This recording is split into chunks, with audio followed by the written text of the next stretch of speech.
हरे हरे कृष्ण माता कृष्ण। जी, दंडवत प्रणाम। हरे कृष्ण दंडवत प्रणाम। हरे कृष्ण माता जी and Prabhuji, दंडवत प्रणाम. Welcome to our morning japa session. So నిన్న క్లాస్లో మనం 8.4 అండ్ 8.5 శ్లోకాస్ అనేవి డిస్కస్ చేసాము. సో ఈరోజు మనం నెక్స్ట్ 2 శ్లోకాస్ అనేవి డిస్కస్ చేయడానికి ట్రై చేద్దాం, 8.6 అండ్ 7. సో అంతకన్నా ముందు మనం మంగళాచరణ చేసి స్టార్ట్ చేద్దాం.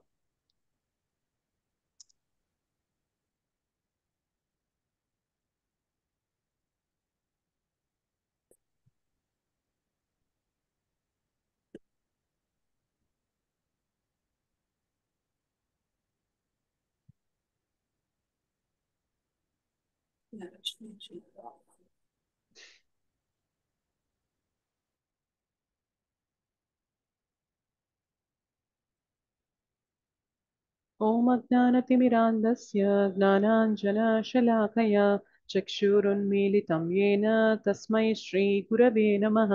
श्रीचैतन्यमनोभीष्टं स्थापितं येन भूतले स्वयं रूपः कदा मह्यं ददाति स्वपदान्तिकं. वन्देऽहं श्रीगुरुः श्रीयुतापदकमलं श्रीगुरून् वैष्णवांश्च श्रीरूपं साग्रजातं सहगणा रघुनाथान्वितं तं सजीवं साद्वैतं सावधूतं परिजनसहितं कृष्णचैतन्यदेवं श्रीराधा कृष्णपादान् सहगणा ललिता श्रीविशाखान्वितांश्च. नमो विष्णुपादाय कृष्णप्रेष्ठाय भूतले श्रीमते भक्तिवेदान्तस्वामिनिति नामिने. नमस्ते सारस्वते देवे गौरवाणी प्रचारिणे निर्विशेष शून्यवादी पाश्चात्यदेशतारिणे. नमो महावदन्याय कृष्णप्रेम प्रदायते कृष्णाय कृष्णचैतन्य नाम्ने गौरद्विषे नमः. हे कृष्ण करुणा सिन्धो दीनबन्धो जगत्पते गोपेश गोपिकान्त राधाकान्त नमोऽस्तु ते. तप्तकाञ्चन गौराङ्गी राधे वृन्दावनेश्वरी वृषभानुसुते देवी प्रणमामि हरिप्रिये. वाञ्छाकल्पतरुभ्यश्च कृपा सिन्धुभ्य एव च पतितानां पावनेभ्यो वैष्णवेभ्यो नमो नमः. जय श्री कृष्ण चैतन्य प्रभु नित्यानंद श्री अद्वैत गदाधर श्रीवासादि गौरभक्तवृंद.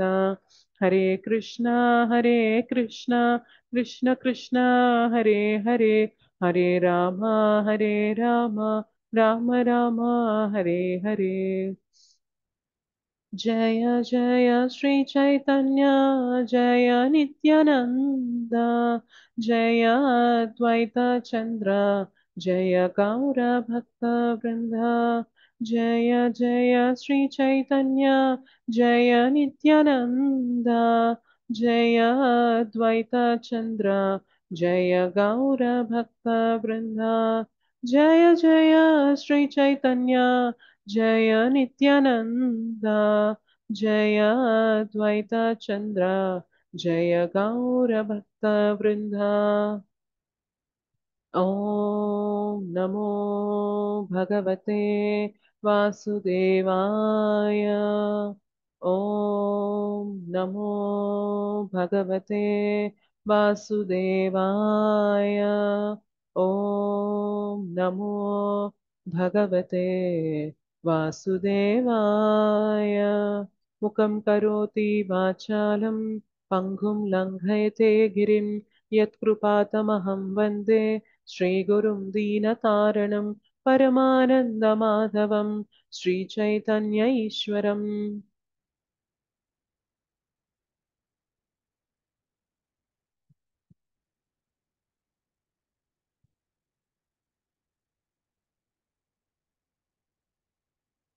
श्री श्री राधा मदन मोहन जी की जय. श्री श्री गौरनिताई की जय. श्री श्री जगन्नाथ बलदेव सुभद्रा मैया की जय. जगत गुरु पतित पावन श्रील प्रभुपाद की जय. श्रील गुरुदेव की जय. अनंत कोटि वैष्णव वृंद की जय, समावेत गौर भक्त वृंद की जय, कलयुग पावन हरिनाम संकीर्तन की जय, हरे कृष्ण महामंत्र की जय, नामाचार्य हरिदास ठाकुर की जय, श्रीमद् भगवद गीता की जय, निताय गौर प्रेमानंदे, हरि हरि बोल।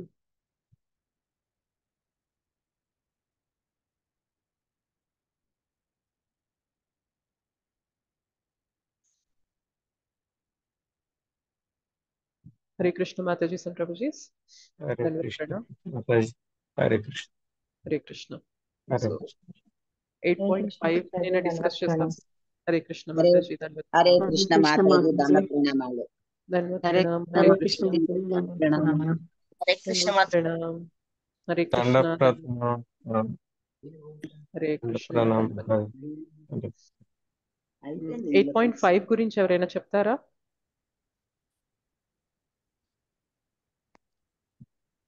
హరే కృష్ణ మాతాజీ. నేను హరే చెప్పిన హరే కృష్ణ. కృష్ణ మాతాజీ. Yes. ఒక్క నిమిషం. కిషన్ ప్రభుజీ చెప్పండి. ఈ అంత్యకాలంలో కూడా భగవంతుని హరినామ సంకీర్తన చేస్తూ ఎవరైతే మరణిస్తారో వాళ్ళు ఆ సాయి జీవనం చేస్తారో అని చెప్పేసి 5వ శ్లోకంలో చెప్పడం జరిగింది. Yes, thank you Prabhuji. Usha Mataji. చెప్తాను మాతాజీ. నేను ఒక పాయింట్ రాసుకున్నాను Mataji. Life is a preparation, death is a exam. Life లో అది రాసుకున్నాను మాతాజీ. ఇంకోటి, మనం నిరంతరం భక్తిలో ఉంటే భగవంతుడు మనల్ని కరుణిస్తారు. అదొక రాసుకున్నాను.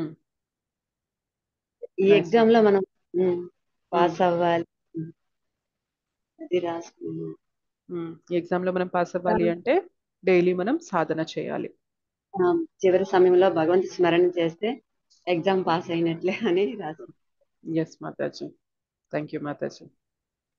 హరే కృష్ణ పావని మాతాజీ. హరే కృష్ణ మాతాజీ దండవత్ ప్రణామం. యాక్చువల్గా ప్రభుజీ మాతాజీ చెప్పినవే. అంత్యకాలంలో ఎవరైతే దేవుని శరణం వేడతారో తప్పక ఆయన్ని చేరుకోగలుగుతారని చెప్తున్నారు.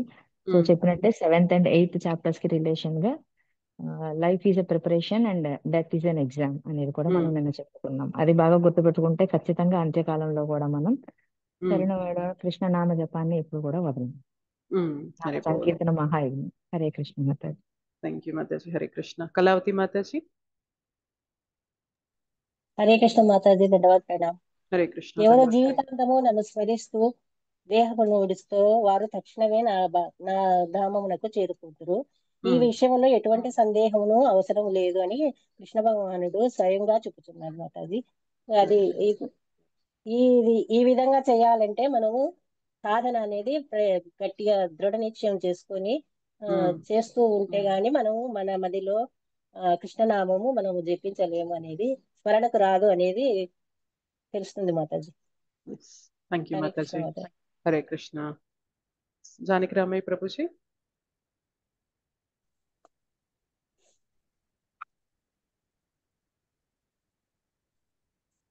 చెప్తారా మీరు?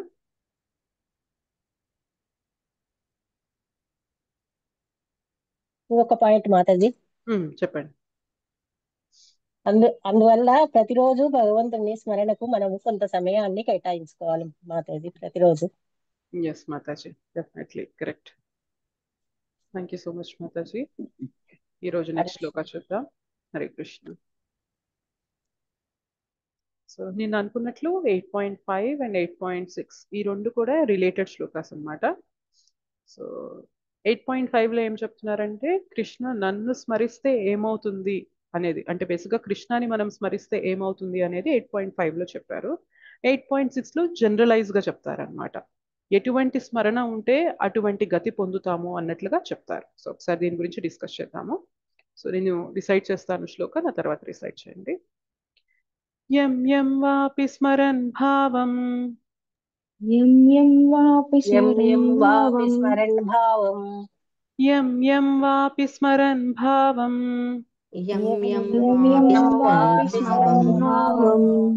త్యజంత్యంత్యే కలేవరం త్యజంత్యంత్యే కలేవరం తం తం ఏవైతి కౌంతేయ తం తం ఏవైతి కౌంతేయ తం తం వైతి వైతి కౌంతేయ సదా తద్భావభావితః సదా తద్భావభావితః సదా తద్భావభావితః సదా తద్భావభావితః యం యం వాపి స్మరన్ భావం త్యజంత్యంత్యే కలేవరం యం యం వాపి స్మరన్ భావం త్యజంత్యంతే త్యజత్యంత్యేవరం కలేవరం యం యం వాపి స్మరన్ భావం త్యజంత్యంత్యే కలేవరం యం యం యం వాపి భావం త్యజంత్యంతే కలేవరం తం తం ఏవైతి కౌంతేయ సదా తద్భావభావితః తం తం వైతి సదా సద్భావభావితః తం తం ఏవైతి కౌంతేయ సదా తద్భావభావితః తం తం వైతి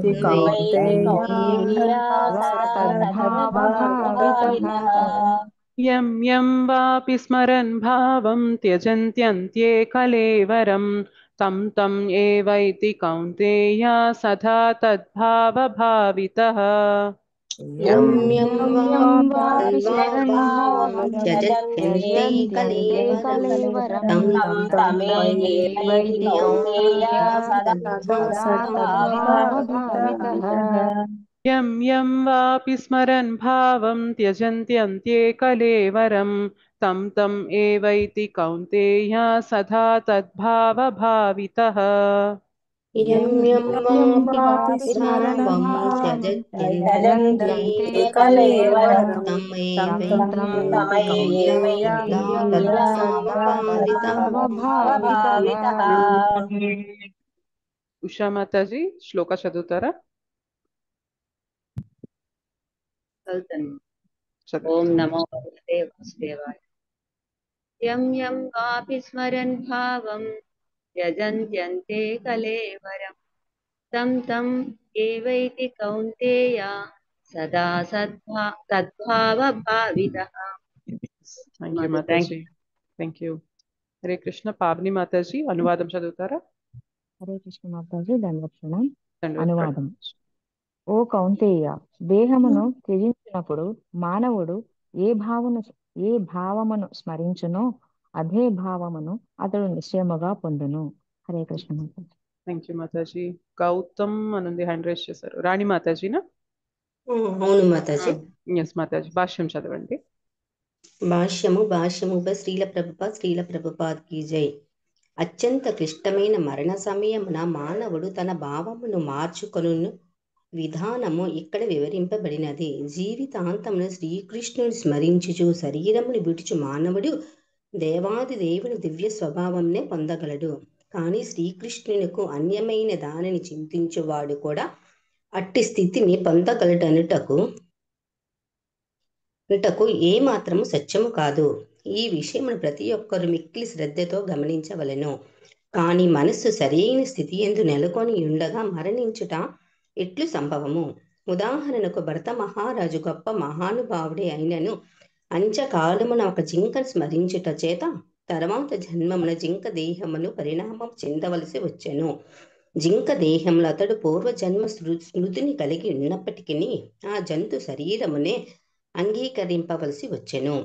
మానవుని జీవిత కాలమున కలిగిన ఆలోచనలే ప్రోగుపడి మరణ సమయమున మానవుని ఆలోచనలు ప్రభావితము చేయును. కనుక ప్రస్తుత జీవితమే తరువాత దేహమును తయారు చేయుచున్నదని చెప్పవచ్చును. మానవుడు ప్రస్తుత జన్మమున సత్వగుణమునందు నెలకొని సదా శ్రీకృష్ణుని స్మరించుటను అభ్యసించినచో జీవితాంతమున శ్రీకృష్ణుని స్మరించుట ఎవరికైనాను సాధ్యపడును. అది ఏ శ్రీకృష్ణుని దివ్య స్వభావమును స్మరించుట దివ్య స్వరూపమును ధామమును పొందుటకు తోడ్పడును. మానవుడు దివ్యమైన శ్రీకృష్ణుని సేవయందు పూర్తిగా నెలకొనినచో అతని తరువాత జన్మము భౌతికము కాకుండా ఆధ్యాత్మికమే కాగలదు. కనుక అంత్యకాలమున మానవుని స్థితిని జయప్రదముగా మార్చుకుంటకు హరే కృష్ణ కృష్ణ కృష్ణ హరే హరే, హరే రామ రామ రామ హరే హరే అను మహామంత్ర జపకీర్తనమే అత్యుత్తమ విధానమై ఉన్నది. Thank you so much Hare Krishna Mataji. Thank you Mataji. Hare Krishna. సో యం యం వాపి స్మరన్ భావం త్యజంత్యంత్యే కలేవరం తం తం ఏవైతి కౌంతేయ సదా తద్భావ భావితః. సో ఎటువంటి యం వాపి స్మరన్ భావం అంటే మనం ఎటువంటి స్మరణ అనేది పెట్టుకొని త్యజంత్యంత్యే కలేవరం అంత్యకాలములో మన కలేవరం మన శరీరాన్ని త్యజంతి వదిలేస్తాము. తం తం ఏవైతి కౌంతేయ సదా తద్భావ భావితః.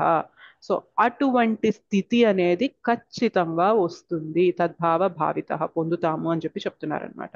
దేహమును త్యజించినప్పుడు మానవుడు ఏ భావమును స్మరించునో అదే భావమును అతడు నిశ్చయముగా పొందును. సో ముందు శ్లోకాలో నన్ను తలుచుకుంటే నా స్థితి మీకు కలుగుతుంది, నా ధామానికి మీరు వస్తారని చెప్తున్నారు. ఇక్కడ జనరిక్ గా చెప్తున్నారు అనమాట. సో చాలా మందికి ఒక అపోహ ఉంటుందన్నమాట, మనం ఏం చేసినా పర్లేదు, ఎలా ఉన్నా పర్లేదు, ఫైనల్ గా మాత్రం భగవద్ధామానికి వెళ్ళిపోతాము అని చెప్పి కొంతమంది అపోహ అనేది పెట్టుకొని ఉంటారనమాట. సో అది కుదరనే కుదరదు అని చెప్పి ఈ శ్లోకాలో చెప్తున్నారు. మనం జీవితాంతం ఏ విధంగా బ్రతుకుతూ లాస్ట్ మూమెంట్స్ లో ఏ స్మరణ అయితే పెట్టుకొని మనం ఈ శరీరాన్ని వదిలేస్తామో అటువంటి గతి అటువంటి స్థితికే మనం వెళ్తాం అనమాట. సో ఇప్పుడు ఫర్ ఎగ్జాంపుల్ జీవితాంతం మనం భౌతికంగా ఒక లక్ష్యాన్ని పెట్టుకొని అదే మన లైఫ్ అండ్ సోల్, అదే మన జీవితం యొక్క పరమార్థం అన్నంత దాని వెనక పరిగెత్తామనుకోండి, నెక్స్ట్ లైఫ్ కృష్ణ దగ్గరికి వెళ్ళడం అవుతుందా చెప్పండి? కాదు. సో ఇప్పుడు నేను లైఫ్ లో ఒక టార్గెట్ పెట్టుకున్నా, నేను ఎట్లా అయినా సరే నా జీవితంలో ఒక 3 కోట్లు సంపాదించాలి అని చెప్పి ఒక టార్గెట్ పెట్టుకున్నా. సో నేను ఇంకా నా ఫోకస్ అంతా దానిపైనే ఉంది, ఎట్లా అయినా 3 కోట్లు సంపాదించాలి, ఏదో ఒకటి చేసి సంపాదించాలి, ఏదో ఒకటి చేసి సంపాదించాలి. 3 కోట్లు చాలా తక్కువ ఫిగర్ ఏమో ఇవాళ కాలంలో, బట్ జస్ట్ జనరిక్ గా చెప్తున్నాను నేను. సో ఎట్లయినా సంపాదించాలి అని చెప్పి మనం తపన పడుతూ ఉన్నాం అనుకోండి. సో జీవితంలో మనం చేసే పనులన్నీ ఎలా ఉంటాయి, మనం ఏదైతే లక్ష్యం పెట్టుకున్నామో ఇంత అమౌంట్ మనం సాధించాలి అని చెప్పి, సో ఆ విధంగానే మన పనులనేవి ఉంటాయా లేదా చెప్పండి? సో మన చేతనంతా కూడా ఎప్పుడు ఎలా ఉంటుంది, నేను ఏం చేస్తే ఎంత మనీ వస్తుంది నాకు, సో ఈ పని చేయడం వల్ల నాకు ఎంత బెనిఫిట్ వస్తుంది, ఇది ఇక్కడ నేను ఇన్వెస్ట్ చేయడం వల్ల ఎంత నేను సేవ్ చేస్తాను. సో ఈ చేతన అనేది ఎక్కువ ఉంటుందా లేదా చెప్పండి? ఎప్పుడైతే మన చేతన మొత్తం దీని వైపే ఉంటుందో లైఫ్ లో మనం జనరల్ గా కృష్ణకి టైం ఇవ్వడానికి ఆస్కారం ఉంటుందా? ఒకవేళ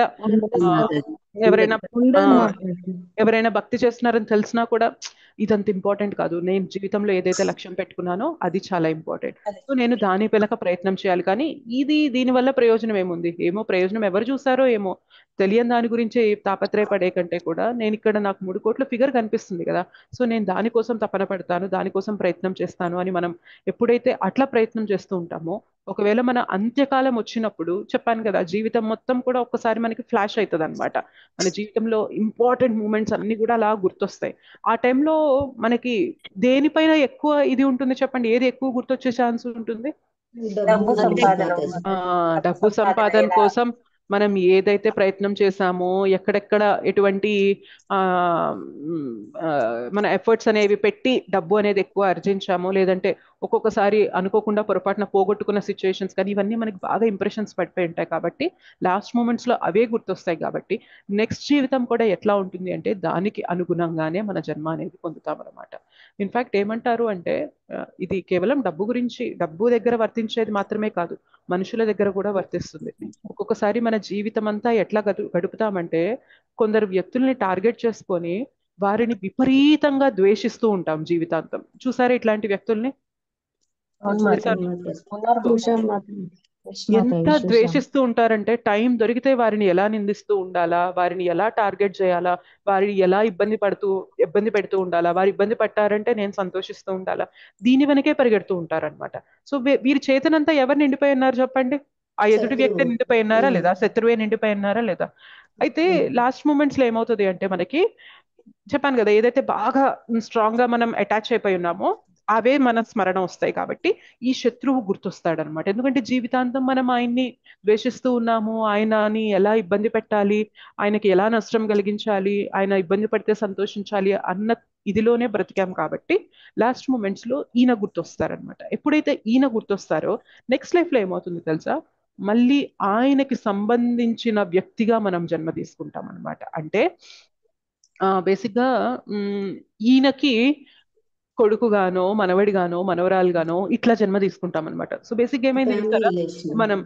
మనం ఎవరితో అయితే వద్దు అని చెప్పి మనం బాగా అసహించుకొని దూరం పెట్టేసి వారి గురించి అని చెప్పి ఇలా పెట్టేసుకుంటామో, మళ్ళీ వారికే మనం ఒక ఫ్యామిలీ రిలేటివ్ గా పుట్టాల్సిన స్థితి కూడా వస్తుంది అనమాట. అందుకనే కొందరు లైఫ్ లో చూడండి, మనకి పిల్లలుగా కానీ, మనకి అత్తమామలుగా కానీ, మనకి తల్లిదండ్రులుగా కానీ, మనకి తోబుట్టువులుగా కానీ, మనకి భర్తగా కానీ, భార్యగా కానీ కొందరు వస్తారు. అయితే వాళ్ళు మన లైఫ్ లోకి వచ్చాక మనకి ప్రశాంతత అనేది, ఉన్న ప్రశాంతత కూడా పోతూ ఉంటుంది అనమాట. గమనించారా లేదా కొంతమందిని ఇలాగా? అవును గమనించాను అవును మాతాజీ. ఎలా జరుగుతుంది ఇది? ఎలా జరుగుతుంది అంటే, సమ్వేర్ ఇంతకు ముందు జన్మల్లో వారి పైన మనకి విరోధం ఉండి, వారికి మన పైన విరోధం ఉండి, అట్లా మళ్ళీ ఇద్దరు అటాచ్ అయ్యి మళ్ళీ ఇప్పుడు ఒక లైఫ్ తీసుకొని ఆ ఇంప్రెషన్స్ క్యారీ చేస్తారనమాట. ఆ విరోధం అనే ఇది క్యారీ అవుతుంది కాబట్టి మళ్ళీ ఇవాళ జన్మ తీసుకున్నప్పుడు ఇవాళ సేమ్ ఫ్యామిలీలో పుట్టినప్పటికీ కూడా వాళ్ళు ఒక పెద్ద భారం అయిపోతారనమాట మనకి. ఏంటి, నా కొడుకుగా పుట్టావు, నా కూతురుగా పుట్టావు, ఇంత టార్చర్ అనుభవిస్తున్నాను నేను అని చెప్పి కొంతమంది తల్లిదండ్రులు బాధపడుతూ ఉంటారు. కొంతమంది పిల్లలు కూడా అలానే బాధపడుతూ ఉంటారనమాట. సో తల్లిదండ్రులకి ఏంది ఇలా సతాయిస్తున్నారు, నాకు ఇంత ఇబ్బంది పెడుతున్నారు, నేను ఒకటి అడుగుతూ ఉంటే వీళ్ళు అటువైపు నాకు అలో చేయట్లేదు అని చెప్పి పిల్లలు కూడా బాధపడే స్థితి ఉంటుంది. ఎందుకు ఇలా అవుతుంది అంటే, ఏ ఆత్మ అయితే ఈ స్మరణలో వదిలేసి వెళ్ళిపోతుందో మళ్ళీ ఆ ఆత్మ ఎటువంటి శరీరంలోకి ఎంటర్ అవుతుంది అంటే, మళ్ళీ ఎవరినైతే ద్వేషించామో వారికి సంబంధించిన వారిగా మనం పుట్టే ఛాన్సెస్ ఎక్కువగా ఉంటాయన్నమాట. ఇన్ఫాక్ట్ మనం కొన్ని దేశాలని కూడా ద్వేషిస్తూ ఉంటాం. Yes or no? అవును మాతాజీ. అవును మాతాజీ. ఎవరికైతే టూ మచ్ అలా ద్వేషం ఉండి వాటిపైనే ఇంకా ఎక్కువ మమేకం అయిపోయినప్పుడు ఏమవుతుంది అంటే, నెక్స్ట్ మనం జన్మ తీసుకున్నప్పుడు ఆ దేశంలో ఒక పౌరుడిగా జన్మిస్తాం అన్నమాట మనం. సో ఇన్ని భౌతికంగా ఇన్ని వర్క్ అవుతున్నప్పుడు చూడండి, ఒక వ్యక్తి పైన ద్వేషం పెట్టుకుంటే ఆ వ్యక్తి యొక్క కుటుంబంలో పుడతాము.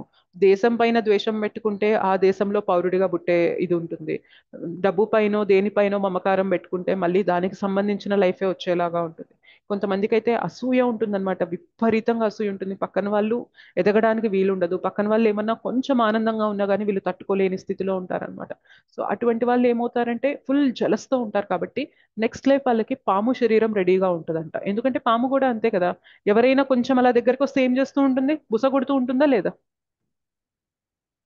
అవును మాతాజీ. అసూయతో కలిగిన పాట కూడా వేస్తారు. అసూయ కలిగిన వారి ప్రభావం కూడా అంతే అన్నమాట. పక్కన వాళ్ళు ఎవరైనా కొంచెం ఎదుగుతున్నా బుస కొడుతూ ఉంటారు కాబట్టి తట్టుకోలేరు. కాబట్టి అటువంటి శరీరం సిద్ధమైతూ ఉంటుంది అనమాట. భౌతికంగా మనకి ఇన్ని అటాచ్మెంట్స్, ఇన్ని అనర్థాల వల్లనే మన నెక్స్ట్ లైఫ్ అనేది అలా ఉంది అంటే, ఒకవేళ నిజంగా మన జీవితంలో కృష్ణకి అటాచ్ అయ్యి, నేను కృష్ణకి సంబంధించిన వాడిని, కృష్ణకి సంబంధించిన దాన్ని, కృష్ణ సేవ చెయ్యాలి అని చెప్పి మనం జీవితాంతం పడిన తపన వల్ల నెక్స్ట్ లైఫ్ మనం కృష్ణకి దగ్గరకి వెళ్లకుండా ఉంటామా చెప్పండి? ఖచ్చితంగా వెళ్తాం మాతాజీ. తప్పకుండా వెళ్తాం మాతాజీ, ఖచ్చితంగా వెళ్తాం మాతాజీ. ఒక వ్యక్తి పైన ఒక స్టోరీ చెప్పారు మాతాజీ. మన భారతదేశంలో పుట్టిన వ్యక్తి పాకిస్తాన్ మీద కోపంతో బాంబుని కనిపెట్టి నెక్స్ట్ జన్మలో అదే ద్వేషంతో పాకిస్తాన్ లో పుడతారంట. ఆయన తయారు చేసిన బాంబే ఆ పాకిస్తాన్ మీద వేస్తే ఆయన చనిపోతాడంట మాతాజీ. అలాగా ఉంటుంది. దేనిపైన అయితే మనం మమేకం అవుతున్నాము అంటే, పాజిటివ్ ఫీలింగ్ అవ్వనివ్వండి, నెగిటివ్ ఫీలింగ్ అవ్వనివ్వండి, ఒక వ్యక్తి పైన ప్రేమ అవ్వనివ్వండి, ఒక వ్యక్తి పైన ద్వేషం అవ్వనివ్వండి, ఒక వ్యక్తి పైన కోపం అవ్వనివ్వండి, ఒక వ్యక్తి పైన అనురాగం అవ్వనివ్వండి, ఏమైనా అవ్వనివ్వండి, మనం ఎవరితో అయితే అటాచ్ అవుతున్నామో ఏ ఎమోషన్తో అయినా కానీ మళ్ళీ నెక్స్ట్ లైఫ్ లో అటువంటి వ్యక్తితో మళ్ళీ మనం సంబంధికులుగా పుడతాం అనమాట.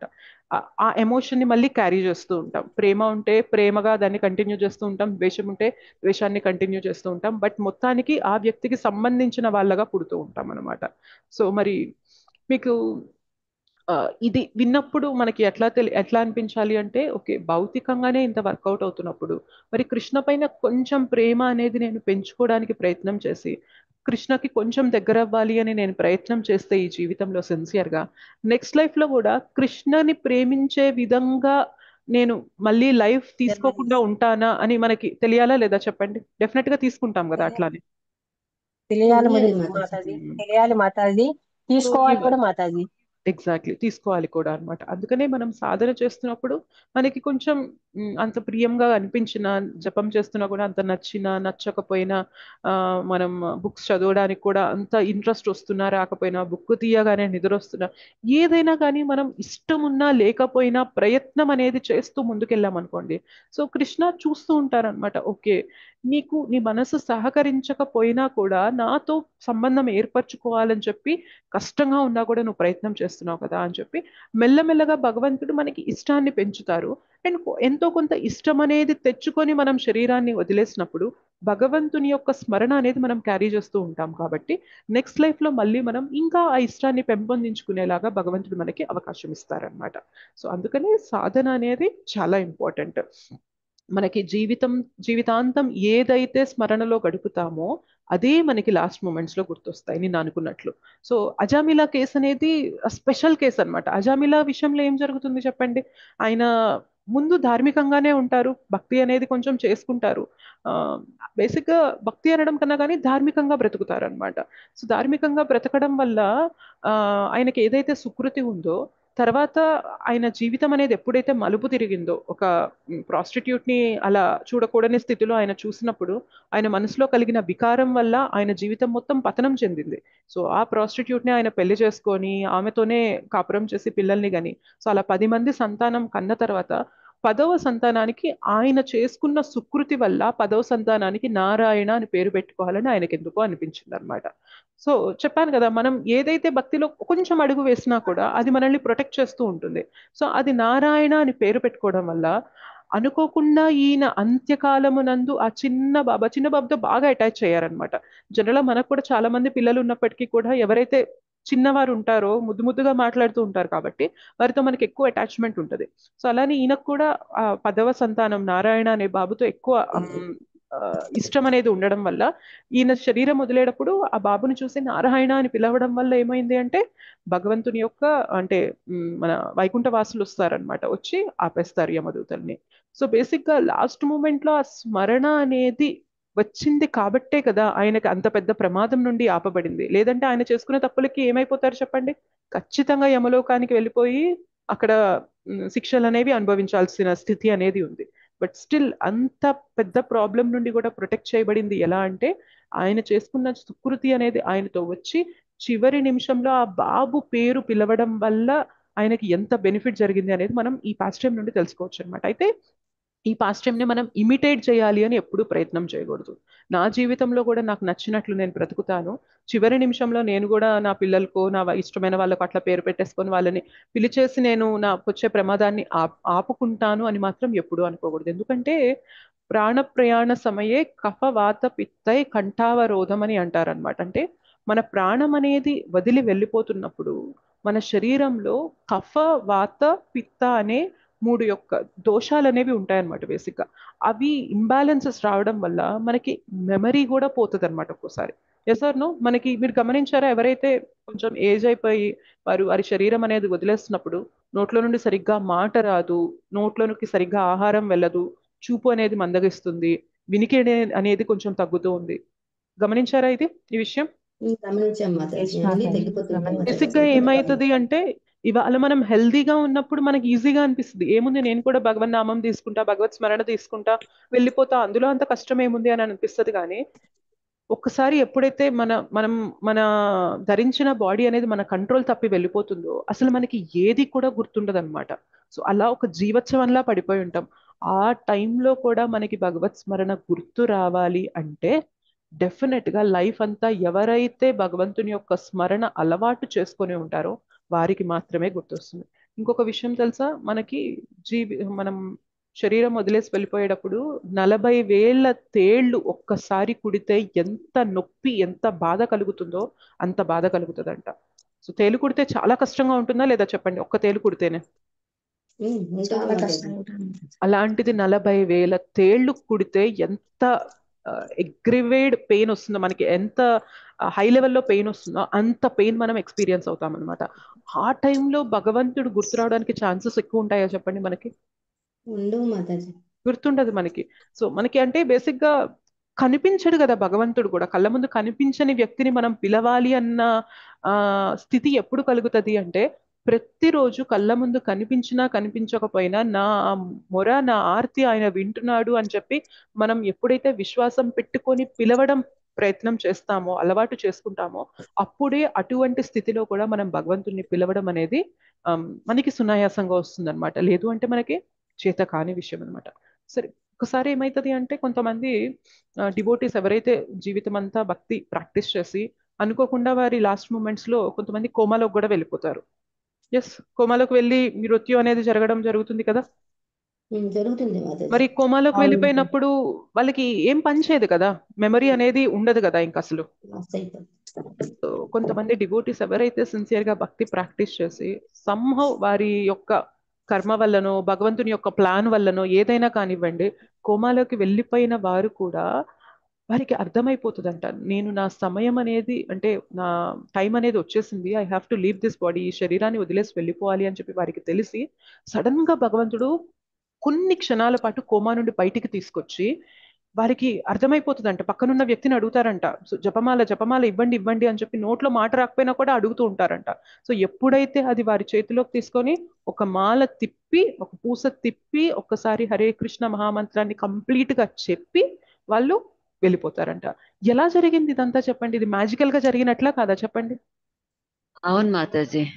జీవితాంతం ఎవరైతే అంటే ఇంకా ఇంకొక లక్ష్యం లేదు నాకు, భగవంతుని పొందడమే నా జీవిత గమ్యం అని ఎవరైతే దాంతో డెడికేషన్ చూపిస్తూ ఆ సాధన అనేది ప్రాక్టీస్ చేస్తుంటారో, ఒకవేళ లైఫ్ లో సిచ్యుయేషన్స్ అనేవి దారుణంగా మారిపోయి మనకి భగవత్ స్మరణ అనేది లేని సిచ్యుయేషన్ లో ఉన్నప్పటికీ కూడా భగవంతుడు మళ్ళీ మనకి ఆ సిచ్యుయేషన్ ని కొంచెం మార్చి ఒక ఛాన్స్ ఇచ్చి మళ్ళీ మనం భగవన్ నామాన్ని భగవత్ స్మరణ అనేది చేసుకునే ఛాన్స్ ఇచ్చి మనల్ని ఇక్కడ నుండి తీసుకువెళ్తారనమాట. సో ఎక్కడ కూడా మనం వర్రీ అవ్వాల్సిన ఇది లేదు, నేను చేస్తుంది కరెక్టేనా కాదా, నేను చేసే దాని వల్ల ప్రయోజనం ఉందా లేదా. మనకి బేసిక్ గా ప్రతిదీ కూడా భౌతికంగా వచ్చే బెనిఫిట్స్ అనేవి చూసుకుంటూ దాన్ని బేరీజ్ వేసుకుంటూ పనులు చేయడం అనేది అలవాటైపోయింది మనకి ఇప్పుడు.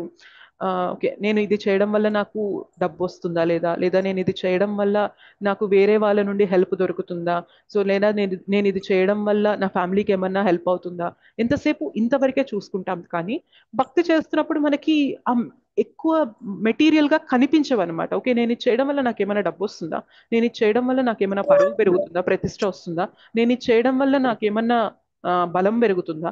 సో ఇట్లాంటివి మనం అనుకుంటూ భక్తిని నిర్లక్ష్యం చేసామనుకోండి, ఇవి కనిపిస్తూ ఉండొచ్చు వాటికి, కానీ ఈ కనిపించేవి ఏవి కూడా మనల్ని మృత్యు సమయంలో కాపాడలేవు. కానీ భక్తిలో బెనిఫిట్స్ రిజల్ట్స్ అనేవి కనిపించకపోవచ్చు, కనిపించకపోయినప్పటికీ కూడా భక్తి వల్ల వచ్చిన సుకృతే మనల్ని కాపాడుతుంది అని చెప్పి మనం ఎప్పుడు గుర్తుపెట్టుకోవాలి. లైఫ్ లో అంటే మనం ఎవరెవరినైతే ఫేస్ చేస్తూ ఉంటామో వాళ్ళందరూ అడుగుతుంటారు, ఏమొస్తుంది నీకు భక్తి చేయడం వల్ల, నీకేం తెలుసు, ఏమొస్తుందని ఏం తెలుసు, ఉన్న లైఫ్ ని నువ్వు వేస్ట్ చేసుకుంటున్నావు అని చెప్పి చాలా మంది మనల్ని వెనక్కి లాగడానికి చూస్తూ ఉంటారు. కానీ గుర్తుపెట్టుకోవాలి, కళ్ళకు కనిపిస్తేనే నేను నమ్ముతాను అని పెట్టుకుంటే మాత్రం కుదరదు. ఏవైతే శాస్త్రాల్లో ఉన్నాయో, ఏవైతే గురువులు చెప్పారో, ఏదైతే ఆచార్యులు సాధువులు చెప్తున్నారో వారి మాటని నేను ఖచ్చితంగా నమ్మి నా జీవితాన్ని ఈ భక్తి మార్గంలో నేను ఇవ్వాలి అని ప్రయత్నం చేస్తూ ఎవరైతే ముందుకొస్తారో రిజల్ట్స్ కనిపించినా కనిపించకపోయినా డెఫినెట్ గా కృష్ణ రాధారాణి అకౌంట్ లో అన్ని నోట్ అవుతాయి అన్నమాట. ప్రతిదీ నోట్ చేస్తూ ఉంటుంది రాధారాణి. ఓకే, ఫలానా జీవ ఈ సేవ చేశారు, ఫలానా జీవ ఇన్ని మాలలు జపం చేశారు, ఫలానా జీవ ఇంత స్వాధ్యాయ అనేది చేశారు, ఫలానా జీవ కృష్ణ గురించి ఇంతసేపు విన్నారు, ఇంత తెలుసుకున్నారు అని చెప్పి ప్రతిదీ కూడా నోట్ అవుతూ ఉంటుంది అనమాట.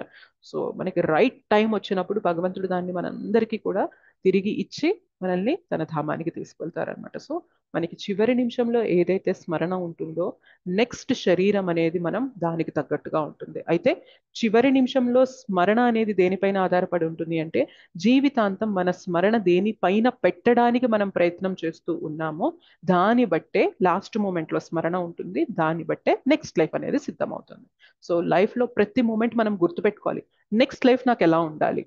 సో మనం ప్లాన్ చేసుకుంటూ ఉంటాం కదా, ఫ్యూచర్ లో 5 ఏళ్ల తర్వాత నేను ఎలా ఉండాలి, 10 ఏళ్ల తర్వాత ఎలా ఉండాలి, సో రిటైర్మెంట్ తర్వాత ఎలా జీవించాలి అని చెప్పి జనరల్ గా మనకి ప్లానింగ్ నడుస్తూ ఉంటుందా లేదా? Yes or no? అవును మాతాజీ. సో అలానే నెక్స్ట్ అలాగే లైఫ్ నాది ఎలా నెక్స్ట్ లైఫ్ నాది ఎలా ఉండాలి, ఎలా ఉంటే బాగుంటుంది అని మనం ఆలోచన చేసి దానికి తగ్గట్టుగా మన సాధన అనేది మనం చేస్తూ ఉన్నాం అనుకోండి ఇవాళ డెఫినెట్ గా మన సాధన లెవెల్లో ఉందనుకోండి, నెక్స్ట్ లైఫ్ అలాంటి బాడీనే సిద్ధమైపోతుంది అనమాట. సో కృష్ణ ఇచ్చేస్తారు, ఓకే ఇవాళ నీకు పరిస్థితులు అనుకూలంగా లేకపోయినా నువ్వు చేసావు కాబట్టి నీకు అనిపిస్తుంది కదా, పరిస్థితి అనుకూలంగా ఉంటే నేను బాగా చేసేదాన్నేమో కృష్ణ అని అనుకుంటున్నావు కదా. ఓకే, నీకు పరిస్థితి అనుకూలంగా ఉండి నీకు ఆర్థిక ఇబ్బందులు, ఆరోగ్య సమస్యలు, నీకు భౌతికంగా ఎటువంటి ఇబ్బందులు అనేవి ఎక్కువ ఫేస్ చేయకుండా నీకు అటువంటి జన్మ అనేది ఇస్తాను. సో దట్ నీ భక్తి నువ్వు కంటిన్యూ చేసుకొని ఇంకా నన్ను నీ స్మరణలో పెట్టుకొని వీలైనంత త్వరగా నువ్వు నా ధామానికి వచ్చేయచ్చు అని కృష్ణ అటువంటి బాడీ మనకి ఇస్తారనమాట. సో ఇవాళ మనం ప్రతి క్షణం మనం సెన్సెస్ లో మనం మన ఏమంటారు సెన్సెస్ లో ఉండడం అంటే మనకి మన బుద్ధి అనేది కరెక్ట్ గా పని చేస్తున్నప్పుడు మనం ఏ పనులైతే చేస్తూ ఉంటామో ఆ పనులే మనకి చివరి కాలంలో గుర్తొస్తాయి. ఆ స్మరణే మనకి జరుగుతుంది. ఆ స్మరణ వల్లనే నెక్స్ట్ లైఫ్ అనేది సిద్ధమవుతుంది. సో నిజంగా ఇంటెలిజెంట్ అంటే ఎవరో తెలుసా? కేవలం ఈ లైఫ్ లో ఇంత టైం వరకు మాత్రమే ఆలోచించి ఇప్పుడు నాకు ఇది వస్తుంది, ఇది చేయడం వల్ల ఫ్యూచర్ లో ఇలా బెనిఫిట్ అవుతుంది అని అంతవరకు ఆలోచించేవాడు మాత్రమే ఇంటెలిజెంట్ కాదు. ఈ శరీరాన్ని వదిలి వెళ్ళిపోయాక కూడా నేను ఎటువంటి శరీరంలో ఎంటర్ అవ్వాలి అని ఆలోచన చేసి దానికి తగ్గట్టుగా ఇవాళ సాధన చేసేవాడే నిజమైన ఇంటెలిజెంట్ పర్సన్ అనమాట. Yes or no? అవునా కదా చెప్పండి. ఎవరైనా అంత దూరం ఆలోచిస్తారా? కేవలం భక్తులు మాత్రమే అంత దూరం ఆలోచిస్తారనమాట. ఫ్యూచర్ లో నా లైఫ్ ఎలా ఉండాలి, సో ఇవాళ నేను ఇలా చేస్తే నాకు ఈ ఆపర్చునిటీ ఇచ్చినప్పుడు నేను ఉపయోగించుకోకుండా, వినియోగం చేసుకోకుండా సమయాన్ని వృధా చేస్తూ, సమయం లేదని కంప్లైంట్ చేస్తూ, సో సాధన చేస్తున్నా కూడా మనస్సు అటు ఇటు వెళ్ళిపోతుందని నేను వదిలేసి ఏదో నామమాత్రపు సాధన అనేది చేస్తూ ఉంటే ఫ్యూచర్ ఎలా ఉండబోతుంది? సో నాకు అటువంటి ఫ్యూచర్ నాకొద్దు, కష్టం ఏదో ఇప్పుడే పడతా, ఫలితం తర్వాత అనుభవిస్తా అని ఎవరైతే అనుకుంటారో వాళ్ళు నిజమైన ఇంటెలిజెంట్ పర్సన్ అనమాట. సో మనం ఎప్పుడు అట్లాంటి స్థితిలో ఉండాలి. మనం ఒక సాధకగా ఎప్పుడు కూడా సాధనని గ్రాంటెడ్ గా తీసుకొని ఏదో ఒకట్లే చేశానులే అని చెప్పి ఉండకూడదు. ఇవాళ నాకు జపం చేసే అవకాశం ఉంది, ఇవాళ నాకు కథ వినే అవకాశం ఉంది, ఇవాళ నాకు బుక్ చదివే అవకాశం ఉంది, శాస్త్రాలు చదివే అవకాశం ఉంది. సో చదువుతున్నప్పుడు నేను ఏం తెలుసుకోగలను, ఏ విధంగా నా జీవితంలో ఇంప్లిమెంట్ చేసుకోగలను, ఏ విధంగా నా జీవితాన్ని మెరుగుపరుచుకోగలను, so that better lifes, next lifes అనేవి ఇంకా బెటర్ గా ఉంటాయి అని చెప్పి మనం ఎప్పుడు కూడా ప్రయత్నం చేస్తూ ఉండాలన్నమాట. ఓకేనా? సో మన స్మరణ ఎప్పుడు కూడా మనం జీవితం అంతా ఏదైతే దేని వెనక అయితే పరిగెడుతూ ఉంటామో ఆ స్మరణ అనేది ఖచ్చితంగా లాస్ట్ మూమెంట్స్ లో మనకి వస్తుంది అనమాట. ఓకే, అందుకనే మనకి శ్రీల ప్రభుపాదుల వారు ఈ ఈ సాధన అనేది అలా డిజైన్ చేసి ఇచ్చారనమాట. మనస్సుని కంట్రోల్ చేయడం కష్టం. సో మనస్సుని కంట్రోల్ చేయడానికి ఏం చెప్పారు మనకి? జపం చెప్పారు. బుద్ధిని మనం పదును పెట్టాలి. బుద్ధిని పదును పెట్టడానికి మనకి ఏమిచ్చారు? భగవంతుని యొక్క కథ శాస్త్రాల రూపంలో మనకి ఇచ్చారనమాట. సో ఇంద్రియాలని భగవత్ సేవగా వినియోగించాలి. ఇంద్రియాలని భగవత్ సేవగా వినియోగించాలంటే మనం టెంపుల్ కి వెళ్ళి సర్వీస్ చేయాలి, లేదంటే మన చేతులు కాళ్ళతో మనం ఏదైతే చేయగలమో మన ఇంద్రియాలతో ఆ సేవ అనేది భగవంతుని ప్రీత్యార్థం చేస్తూ ఉండాలన్నమాట. సో ఎప్పుడైతే మనం మన స్థూల శరీరాన్ని, సూక్ష్మ శరీరాన్ని భగవత్ సేవలో వినియోగిస్తామో ఫ్యూచర్ లో ఈ స్థూల సూక్ష్మ శరీరం అనే లేని స్థితికి మనం వెళ్తాం అనమాట. అంటే అర్థం ఏంటి చెప్పండి? మనసు, బుద్ధి, అహంకారము ఏమీ లేకుండా భగవంతుని మన యొక్క నిజ స్థితికి వెళ్తాం. కరెక్ట్. సైకిల్ నుంచి విడిపోతాం. కరెక్ట్. ఇవాళ మన ప్రాబ్లం ఏంటి అంటే ఆత్మ వచ్చేసి ఈ స్థూల శరీరంలో సూక్ష్మ శరీరంతో కప్పబడి ఉంది కాబట్టే మన ప్రాబ్లం. మనం ఏం చేయాలి? తెలివైన వ్యక్తి ఏం చేయాలి? సేమ్ ఏదైతే ప్రాబ్లం ఉందో ఆ ప్రాబ్లం నుండే మనం సొల్యూషన్ తీసుకురావాలి. అంటే ఈ స్థూల శరీరాన్ని, సూక్ష్మ శరీరాన్ని వినియోగిస్తూ మనము ఆత్మని తరింపజేసుకోవాలి. ఎట్లా తరింపజేసుకుంటాం? సూక్ష్మ శరీరంతో అంటే మన మనస్సుతో జపం చేసుకుంటూ మనస్సుని నామం వైపు తీసుకురావాలి. బుద్ధితో శాస్త్ర అధ్యయనం చేస్తూ ఉండాలి. అలానే సూక్ష్మ శరీరంతో, స్థూల శరీరంతో ఏం చేయాలి? భగవంతుని యొక్క సేవ చేయాలి. ఏవి ఉండడం వల్ల మనకి వాళ్ళ ప్రాబ్లం అని ఫీల్ అవుతున్నామో, ప్రాబ్లం అని తెలుసుకున్నామో వాటిని వినియోగించే మన సొల్యూషన్ అనేది మనకి ఇస్తున్నారనమాట మన ఆచార్యాస్. మన అహంకారం పోవాలంటే ఏం చేయాలి? వైష్ణవుల సేవ చేయాలన్నమాట. సేవ చేసినప్పుడు ఏమైందంటే మనలో ఉన్న ఫాల్స్ ఈగో, దురహంకారం అనేది పోతుంది. సో ఎప్పుడైతే మనకి మనస్సు, బుద్ధి, అహంకారం అనేది కరెక్ట్ మార్గంలో, భక్తి మార్గంలో పెడతామో ఆటోమేటిక్ గా ఆత్మ అనేది తరింపచేయబడుతుంది అనమాట. తన నిజస్థితి అనేది తను పొందుతుంది. సో మన యొక్క దౌర్భాగ్యం ఇవాళ ఇటువంటి రెండు శరీరాల్లో చిక్కుకుపోవడమే మన ప్రాబ్లం. ఈ రెండు శరీరాల్ని వినియోగించుకొనే మనం మన సొల్యూషన్ అనేది తెచ్చుకోవాలన్నమాట. అర్థమవుతుందా? అర్థమైంది. సో అది మన సాధనలో మనకి డిజైన్ చేసి అలా ఇచ్చారనమాట.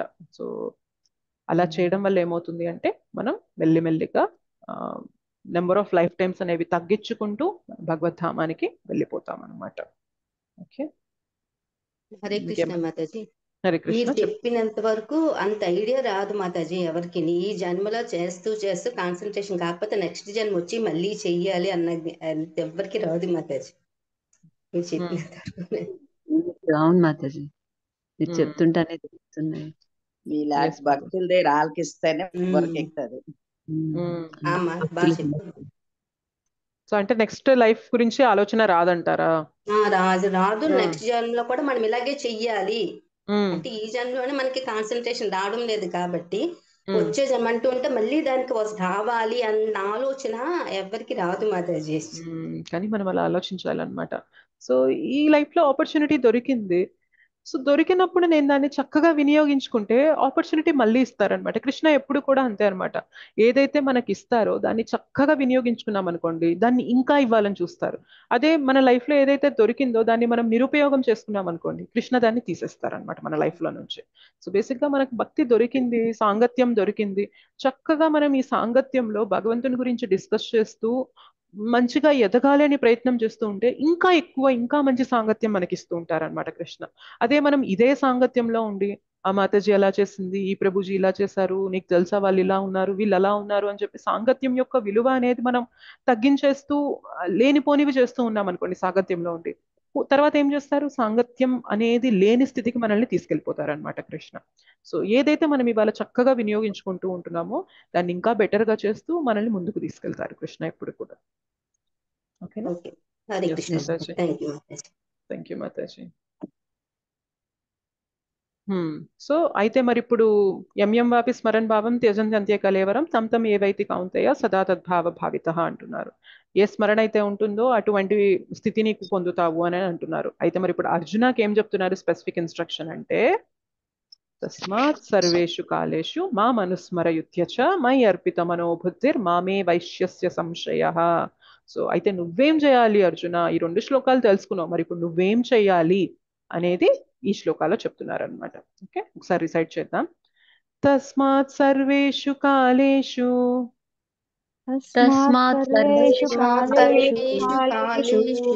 తస్మాత్ సర్వేషు కాలేషు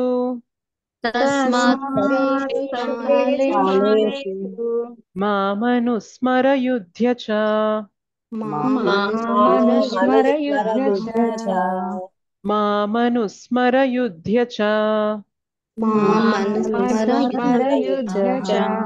మయ్యర్పిత మనోబుద్ధిర్ మయ్యర్పిత మనోబుద్ధిర్ మామే వైశ్యస్య సంశయః. మామే వైశ్యస్య సంశయః.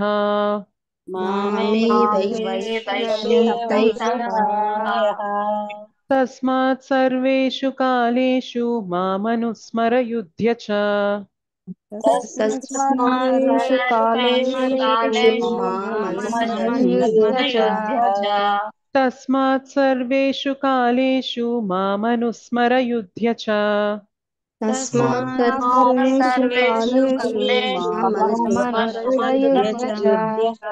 మయ్యర్పిత మనోబుద్ధిర్ మామే వైశ్యస్య సంశయః. మయ్యర్పిత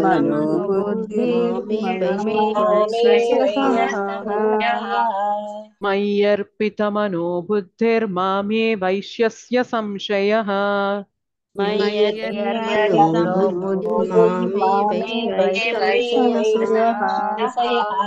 తస్మాత్ సర్వేషు కాలేషు మామనుస్మరయుధ్య చ మయ్యర్పిత మనోబుద్ధిర్ మామే వైశ్యస్య సంశయః.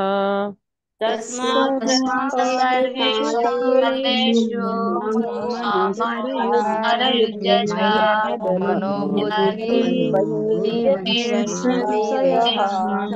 సంశయః.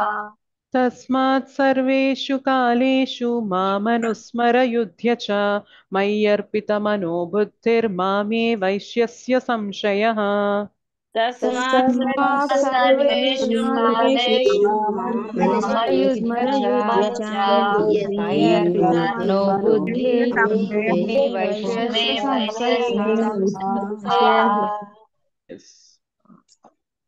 సంధ్యా మాతాజీ శ్లోక చదువుతారా? మాతాజీ చదవండి మాతాజీ. హరే కృష్ణ మాతాజీ. హరే కృష్ణ. తస్మాత్ సర్వకాలేషు మామనుస్మరయుధ్య చ మయ్యర్పితమనో బుద్ధిర్మయి వైశ్యస్య సంశయః. కరెక్టేనా మాత? మళ్ళీ చదవండి. కొంచెం తప్పులు వచ్చాయి మాతాజీ, వేరే మాతాజీకి ఛాన్స్ ఇద్దాము. కమలా కుమారి మాతాజీ ఒకసారి చదువుతారా శ్లోక? హరే కృష్ణ. హరే కృష్ణ. ఓం నమో భగవతే వాసుదేవాయ. తస్మాత్ సర్వేషు కాలేషు మామనుస్మరయుధ్య చ మయ్యార్పితమనో బుద్ధిర్ మామే వైశ్యస్య సంశయః. Thank you Mataji. నాగలక్ష్మి మాతాజీ అనువాదం చదువుతారా? అర్జున సర్వకాలముల యందును నీవు నన్నే శ్రీకృష్ణుణ్ణి స్మరించుచు నీ విద్యుక్త ధర్మమైన యుద్ధమును నొసరింపుము. నీ కర్మలను నాకు అర్పించుట ద్వారా మరియు నీ మనోబుద్ధులను నాయందు స్థిరముగా నిలుపుట ద్వారా నీవు నిస్సందేహముగా నన్ను పొందగలవు. Thank you Mataji. కిషన్ ప్రభుజీ భాష్యం చదువుతారా? Thank you Mataji. హరే కృష్ణ. కిషన్ ప్రభుజీ. హరే కృష్ణ మాతాజీ, చదువుతాను. హరే కృష్ణ. ఎస్ ప్రభుజీ చెప్పండి. ప్రభుపాదుల వారి భాష్యము. ప్రభుపాదుల వారికి జై. శ్రీకృష్ణుడు అర్జునులకు చేసిన ఈ ఉపదేశము కామ్యకర్మలయందు మునిగి ఉండేది మానవులందరికీ అత్యంత ముఖ్యమైనది. మానవుని తన విద్యక్త ధర్మములను లేదా కర్మలను త్యజించుమని భగవానుడు ఇక్కడ తెలుపడలేదు. అనగా వాటిని కొనసాగించుచుని హరే కృష్ణ మహామంత్ర జపకీర్తనముల ద్వారా శ్రీకృష్ణుని స్మరింపవలెను. ఈ పద్ధతి మానవుని భౌతిక కాలుష్యముల నుండి విముక్తుని చేసి మనోబుద్ధులను శ్రీకృష్ణుని యందు సంలగ్నము కావించును. దివ్యమైన శ్రీకృష్ణుని నామమును కీర్తించుట ద్వారా మానవుడు నిస్సందేహముగా దివ్యలోకమైన కృష్ణధామము చేరగలడు. Hare Krishna Mataji. Hare Krishna. Thank you Prabhuji. So 2 shlokas చెప్పాక ఇప్పుడు అర్జునకి స్పెసిఫిక్ గా చెప్తున్నారనమాట. అయితే ఇప్పుడు అర్జున ఏం చేయాలి అంటే తస్మాత్ సర్వేషు కాలేషు మామనుస్మరయుధ్య చ మయి అర్పిత మనో బుద్ధిర్ మామే వైశ్యస్య సంశయః అసంశయః అని చెప్తున్నారు. సో అర్జున సర్వకాలముల యందును నీవు నన్నే స్మరించుచు. తస్మాత్ సర్వేషు, తస్మాత్ అందువలన, సర్వేషు అంటే ప్రతి కాలం, సదా ఎల్లప్పుడూ, సర్వేషు కాలేషు ప్రతి క్షణం ప్రతి నిమిషం కూడా మామనుస్మర యుధ్యచ నన్ను స్మరణ చేస్తూ యుద్ధము చెయ్యి. నీ విద్యుక్త ధర్మమైన యుద్ధము నొనరింపుము. మై అర్పిత మనోబుద్ధిర్ నాకు అర్పించి ఏమేంటివి? నీ మనస్సు మరియు బుద్ధి. నీ కర్మలను నాకు అర్పించుట ద్వారా మరియు నీ మనోబుద్ధులను నా యందు స్థిరముగా నిలుపుట ద్వారా మామే వైశ్యస్య అసంశయః అంటే నీవు నిస్సందేహముగా నన్ను పొందగలవు. అసంశయ నిస్సందేహముగా అని చెప్తున్నారనమాట.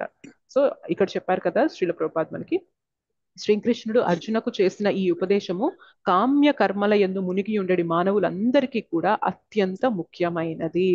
తన విద్యుక్త ధర్మములను లేదా కర్మలను త్యజించమని భగవానుడు ఇక్కడ తెలుపుట లేదు. సో చాలా మందికి ఒక అపోహ ఉంటుందన్నమాట. భక్తి చేయడం మొదలు పెట్టారు, ఇలా నామజపం చేస్తున్నారు, ఇస్కాన్తో అసోసియేట్ అయ్యారంటే వీళ్ళు ఫ్యామిలీని వదిలేస్తారు, ఇంకేమీ పట్టించుకోరు, వీరి బాధ్యతలు అనేవి వీరు చెయ్యరు అని చెప్పి ఒక అపోహ అనేది మనకి సమాజంలో చాలా ఉందన్నమాట. అందుకనే మనం ఎప్పుడైనా భక్తిలోకి వచ్చి ఇట్లా కొంచెం చెయ్యాలి అని చెప్పి చేస్తూ ఉంటే మన ఫ్యామిలీల వాళ్ళు కూడా మనల్ని వారిస్తూ ఉంటారనమాట. ఎందుకు నీకు ఇదంతా, నీకు ఆల్రెడీ బాధ్యతలు ఉన్నాయి, నీకు చాలా రెస్పాన్సిబిలిటీస్ ఉన్నాయి, సో ఇట్లాంటివన్నీ నువ్వు పట్టుకుంటే నువ్వు ఇవన్నీ వదిలేస్తావు, వద్దు అని చెప్పి మనల్ని వారిస్తూ ఉంటారు. బట్ ఏమంటున్నారు, నిజంగా భగవద్గీతని కరెక్ట్ గా అర్థం చేసుకుంటే మనకి ఇటువంటి అపోహలు అనేవి లేకపోతే మనం చేసే తప్పులు అనేవి ఇట్లా ఉండవన్నమాట. ఎక్కడా కూడా కృష్ణ మన రెస్పాన్సిబిలిటీస్ ని పక్కన పెట్టి భక్తి చేయమని ఎప్పుడూ చెప్పలేదన్నమాట. ఒక తల్లిగా మన బాధ్యత మన పిల్లల్ని చక్కగా చూసుకోవడం, వారికి చక్కగా విద్యను అనేది నేర్పించడం, వారికి చక్కగా వారికి కూడా భక్తి అనేది ఇవ్వడం, వారికి మంచి మోరల్ వాల్యూస్ ఇవ్వడం అనేది ఒక తల్లిదండ్రుల బాధ్యత. అలానే మనం ఇంట్లో ఒక భార్యగా ఉన్నాము అంటే మన భర్తకి కావాల్సిన అవసరాలని మనం చూడడం అనేది మన బాధ్యత. ఒక భర్తగా ఉన్నాము అంటే ఫ్యామిలీకి కావాల్సిన పోషణ కోసం మనం వెళ్ళి డబ్బుని ఆర్జించి తీసుకురావడం అనేది మన బాధ్యత. అలానే మనం ఒక ఏంటి ఒక ఇంటికి కోడలుగా వెళ్ళాము అంటే ఇంట్లో వాళ్ళ అత్తమామల్ని చూసుకోవడం, వారి రెస్పాన్సిబిలిటీస్ ని చూసుకోవడం అనేది మన బాధ్యత. కృష్ణ ఎప్పుడూ కూడా వీటిని పక్కన పెట్టి భక్తి చెయ్యమని ఎక్కడా చెప్పలేదన్నమాట. ఇన్ఫాక్ట్ మనకి 3rd చాప్టర్ లో కూడా ఎప్పుడైతే అర్జున నేను యుద్ధం వదిలేసి వెళ్ళిపోతాను అంటే ఏమంటారు తెలుసా, నువ్వు రాజువై ఉండి యుద్ధం వదిలేసి వెళ్తే నువ్వు ఎలాంటి ఎగ్జాంపుల్ సెట్ చేస్తావు? నీ కింద ఉన్న వాళ్ళందరూ ఏమనుకుంటారు, ఓకే ప్రాబ్లం వచ్చినప్పుడు మనం అన్ని వదిలేసి వెళ్ళిపోవాలి అని చెప్పి రాంగ్ ఎగ్జాంపుల్ సెట్ చేస్తావా లేదా? జనక మహారాజ్ ఎగ్జాంపుల్ చెప్తారు, చెప్పి ఏమంటారు, జనక మహారాజ్కి ఏమీ చేయాల్సిన అవసరం లేనప్పటికీ కూడా ఆయన మంచి భక్తి స్థితిలో బాగా స్థిరంగా దృఢంగా ఉన్నప్పటికీ కూడా ఆయన రాజ్యపాలన చక్కగా చేసేవారు. ఎందుకు చేసేవారు? మనం ఎప్పుడూ కూడా భక్తిలో ఉండి రాంగ్ ఎగ్జాంపుల్ సెట్ చేయకూడదు అనమాట. ఓకే వీరు భక్తి తీసుకున్నారు కాబట్టే ఫ్యామిలీని ఇలా వదిలేశారు, వీరు భక్తి తీసుకున్నారు కాబట్టే జీవితంలో ఉండే బాధ్యతల్ని వదిలేసి ఏ బాధ్యత లేకుండా తిరుగుతున్నారు అని ఎప్పుడు కూడా రాంగ్ ఎగ్జాంపుల్ సెట్ చేయకూడదు. అలా చేసే భక్తి భగవంతుడిని ప్రీతి సంతృప్తి పరచనివ్వదనమాట. భగవంతుడు ఎప్పుడు కూడా మనం అన్ని చక్కగా నిర్వర్తిస్తూ భక్తిని మన జీవితంలో పెట్టుకుని అన్ని నిర్వర్తించాలనుకుంటారు తప్ప అన్ని వదిలేసి వదిలేసి వదిలేసి భక్తి చేయాలి అని చెప్పి భగవంతుడు ఎప్పుడు చెప్పరనమాట. సో అది మనం ఎప్పుడు గుర్తుపెట్టుకోవాలి. మన బాధ్యతలు అనేవి చక్కగా నిర్వర్తిస్తూ మన జీవితంలో కొంత సమయం భగవంతుని కోసం ఇస్తూ మనం చేసే పనులన్నీ కూడా భగవంతునికి ఆఫర్ చేస్తూ ఉండాలన్నమాట. సో ఇప్పుడు మనం చక్కగా ఏదన్నా మంచి పని చేయగలిగాం అనుకోండి, ఉద్యోగం చేస్తున్నాము మంచిగా చేసామనుకోండి, మన ఇంటెన్షన్ ఎలా ఉండాలి అంటే, కృష్ణ నువ్వు తెలివి ఇవ్వబట్టే కదా నేను ఇది చేయగలుగుతున్నాను, కృష్ణ నువ్వు నాకు బుద్ధి ఇవ్వబట్టే కదా నేను ఇది చేయగలుగుతున్నాను, లేదంటే నా వల్ల ఎలా అవుతుంది అని మనం చేసే ప్రతి పని వెనక కృష్ణుని యొక్క హస్తక్షేపం చూడడం, మనం చేసిన పని యొక్క రిజల్ట్స్ అనేవి భగవంతునికి ఆఫర్ చేస్తూ మనం మన బాధ్యతలు అనేవి చక్కగా నిర్వర్తిస్తూ వచ్చాము అంటే కృష్ణ డెఫినెట్ గా ప్లీజ్ అవుతారనమాట. అలా కాకుండా నేను పెళ్లి చేసుకొని మనకి బాధ్యతలు ఉన్నా కూడా అన్ని వదిలేసి కృష్ణ అని పట్టుకొని తిరుగుతుంటే కృష్ణ దానికి తృప్తి చెందరు. Yes or no? అర్థమవుతుందా మీకు నేనేం చెప్తున్నాను? ఎస్ మాతాజీ. మన బాధ్యతలు అనేవి చక్కగా చేసుకోవాలి, టైం తీయాలి. అంటే కృష్ణ ఎప్పుడు మనం చేసే బాధ్యతల యొక్క టైం తీసేసి నాకు ఇవ్వమని కృష్ణ అడగరు అనమాట. ఏ టైం అయితే మన ఇంద్రియ ప్రీతి కోసం వాడుతూ టైం వేస్ట్ చేస్తుంటాం చూసారా, ఆ టైంని నువ్వు నా కోసం ఇవ్వు చాలు. నీ బాధ్యతల కోసం, నీ రెస్పాన్సిబిలిటీస్ కోసం నువ్వు ఏదైతే టైం ఇస్తున్నావో ఆ టైంని నువ్వు సాక్రిఫైస్ చేయాల్సిన అవసరం లేదు. ఆ టైంని చక్కగా నువ్వు నీ బాధ్యతలు చేసుకో. బాధ్యత చేస్తున్నప్పుడు కూడా మనం ఏం గుర్తుపెట్టుకోవాలంటే, కృష్ణ యొక్క కృప ఉంది కాబట్టే నేను ఇది చేయగలుగుతున్నాను. సో నేను ఏదైతే చేస్తున్నానో అది కృష్ణకి ఆఫర్ చేస్తున్నాను. మనం మన ఫ్యామిలీని చూసుకుంటున్నాం అనుకోండి, మనకి ఎలాంటి స్థితి ఉండాలి అంటే, కృష్ణ నువ్విచ్చిన ఫ్యామిలీ ఇది, నువ్విచ్చావు ఈ పిల్లల్ని, నువ్విచ్చావు ఈ భార్యని, నువ్విచ్చావు ఈ భర్తని, నువ్విచ్చావు నాకు ఈ తల్లిదండ్రుల్ని. సో వీరిని చూసుకోవడం వల్ల కూడా నువ్వు ప్రీతి చెందుతావు. వీరిని ఎలా చూసుకుంటానంటే, వీళ్ళని నేను మంచిగా చూసుకుంటూ వీళ్ళని మంచి మార్గంలో నేను తీసుకొస్తూ ఉన్నాను అంటే నువ్వు దీనికి ప్లీజ్ అవుతావు. ఎందుకంటే ఈ ఆత్మల యొక్క రెస్పాన్సిబిలిటీ నాకు ఇచ్చావు. Yes or no? అవునా కదా? ఒక ఫ్యామిలీలో మనం ఉన్నామంటే ఆ జీవుల యొక్క రెస్పాన్సిబిలిటీ మన పైన ఉంటుందా లేదా? సో మనం చేసే పని అప్పుడు మనం ఏదైతే వారికి చేస్తున్నామో మన బాధ్యత అది చేస్తున్నప్పుడు మనం ఇది గుర్తుపెట్టుకోవాలి. ఓకే నాకు ఈ ఈ భర్తనిచ్చావు, ఈ భార్యనిచ్చావు, ఈ తల్లిదండ్రులనిచ్చావు, పలానా కూతురునిచ్చావు, పలానా కొడుకునిచ్చావు, సో వీరిని ఉద్ధరించేలాగా నేనేమన్నా చెయ్యాలి, అప్పుడు కృష్ణ ప్లీజ్ అవుతారు అని మనం ఎప్పుడైతే అలా ప్రయత్నం చేస్తూ ఉంటామో అది కూడా కృష్ణ సేవే అవుతుంది అనమాట. కృష్ణ సేవకు అది దూరం అవ్వదు. ఎందుకంటే సెంటర్ కృష్ణ అయిపోయారు కదా. నాకు ఇష్టం వచ్చి చేస్తున్నానని కాదు, నేను వీళ్ళని చక్కగా చూసుకోవడం వల్ల కృష్ణ ఆనందపడతారు, కృష్ణ ప్రీతి కోసం నేను వీరికి చేయాల్సిన బాధ్యతలు అనేవి చేస్తాను అని మనం ఎప్పుడైతే చేస్తూ ఉంటామో కృష్ణ డెఫినెట్ గా ప్లీజ్ అవుతారనమాట. అండ్ మోర్ ఓవర్ మన ఫ్యామిలీతో మనకు వచ్చే ప్రాబ్లమ్స్ అన్ని కూడా కృష్ణ తీసేస్తూ ఉంటారు. నువ్వు చక్కగా ఉన్నావు కదా, నేను ఇచ్చాను అని చెప్పి వారితో వీలైనంత అడ్జస్ట్ అవుతూ మంచిగా బ్రతకడానికి నువ్వు ప్రయత్నం చేస్తున్నావు కాబట్టి వారి నుండి వచ్చే ప్రాబ్లమ్స్ ని నేను మెల్లిమెల్లిగా నీ లైఫ్ లో నుండి తీసేస్తాను. సో వారు కూడా నీకు తోడ్పడే విధంగా, నీ భక్తికి అనుగుణంగా ఉండే విధంగా నేను వారిని మారుస్తాను అని కృష్ణ స్వయంగా వారిని చేంజ్ చేస్తూ ఉంటారనమాట. సో మనం ఎప్పుడు కూడా రాంగ్ ఎగ్జాంపుల్ సెట్ చేయకూడదు. అది కృష్ణకి డిస్సర్వీస్ అయిపోతుంది అనమాట. మనం భక్తి అనేది పట్టుకొని బాధ్యతల్ని పక్కన పెట్టాము అంటే సొసైటీలో ఏం ఎగ్జాంపుల్ సెట్ చేస్తున్నట్లు చెప్పండి? భక్తి పట్టుకుంటే బాధ్యతలు వదిలేస్తారు, సో ఈ ఇస్కాన్ భక్తులు అంటే అందరూ ఇలానే ఉంటారు అని మనం సెట్ చేస్తున్నట్లా లేదా? Yes no? అలా ఎప్పుడు చేయకూడదు అనమాట. శ్రీల ప్రభుపాద్కి కానీ మన గురు మహారాజ్కి కానీ కృష్ణకి కానీ మనం చేయవలసిన మంచి సేవ ఏంటి అంటే, వీళ్ళు ఎంత చక్కగా ఉంటారు, ఇటు ఫ్యామిలీ రెస్పాన్సిబిలిటీస్ చూసుకుంటూ ఉంటారు, ఇటు కెరియర్ పరంగా కూడా వాళ్ళు వీలైనంత మంచిగా రాణిస్తూ ఉంటారు, అన్ని బాధ్యతల్ని చేసుకుంటూ కూడా వాళ్ళు చక్కగా డైలీ పొద్దున్నే లేచి డిసిప్లైన్డ్ లైఫ్ అనేది మెయింటైన్ చేస్తూ ఉంటారు. సో ఎక్కడికంటే అక్కడికి వెళ్ళి ఏదంటే అది తినకుండా టైం అనేది మంచిగా మేనేజ్ చేసుకుంటూ అన్ని సవరించుకుంటూ వస్తారు. ఎలా ఉంటారు వీళ్ళు అని చెప్పి మన పైన పాజిటివ్ ఫీలింగ్ కలిగేలాగా మనం సొసైటీలో ఉన్నాం అనుకోండి, అది సర్వీస్ అవుతుందా లేదా చెప్పండి కృష్ణకి?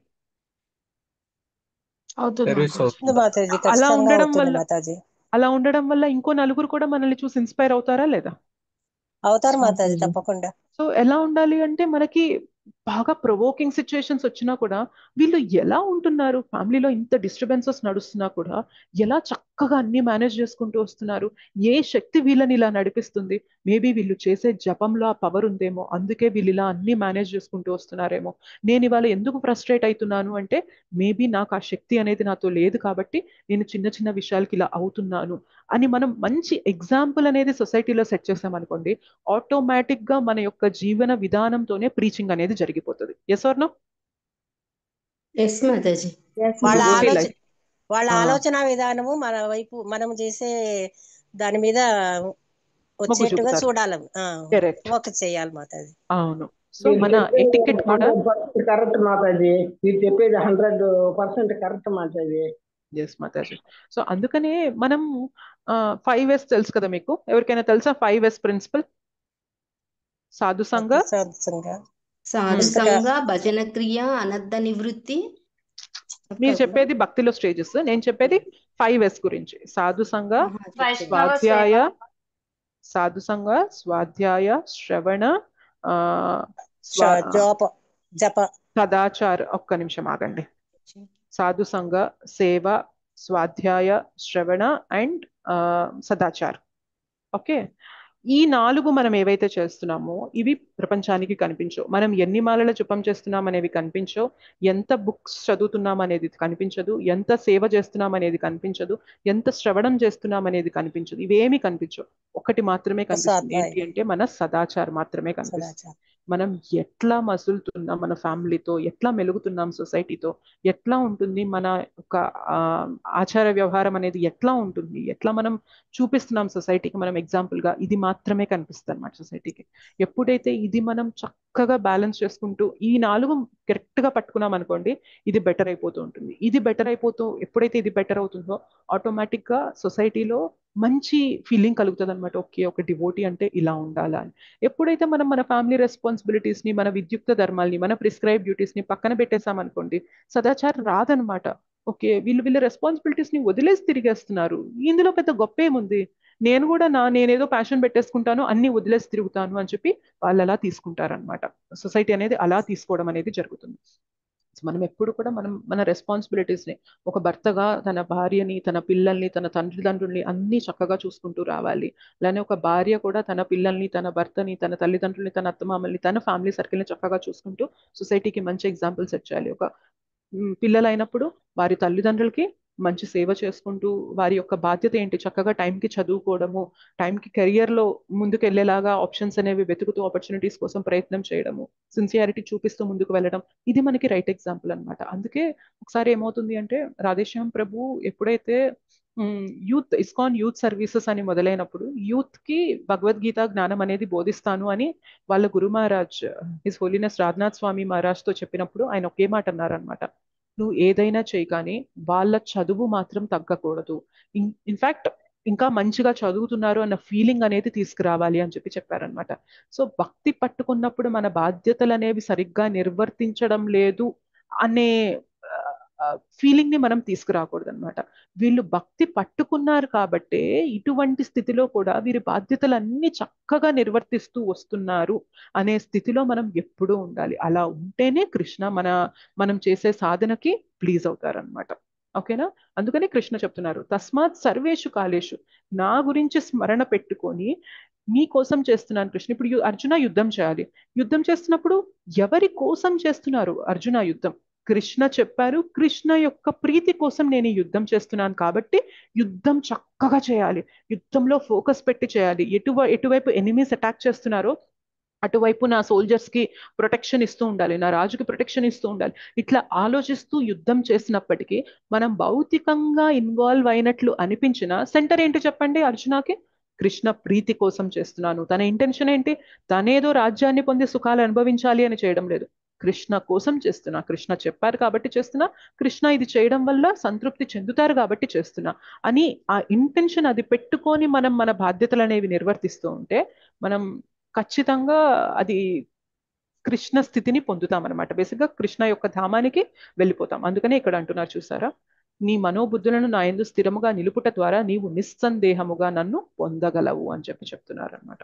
సో బాధ్యతలు ఏమీ పక్కన పెట్టక్కర్లేదు. మన జీవితంలో భక్తి తీసుకున్నప్పుడు we should not leave anything, but just we have to add Krishna to our life. ఏది వదిలేయక్కర్లేదు, భగవంతుణ్ణి యాడ్ చేస్తే చాలు, అంతే. అర్థమైందా?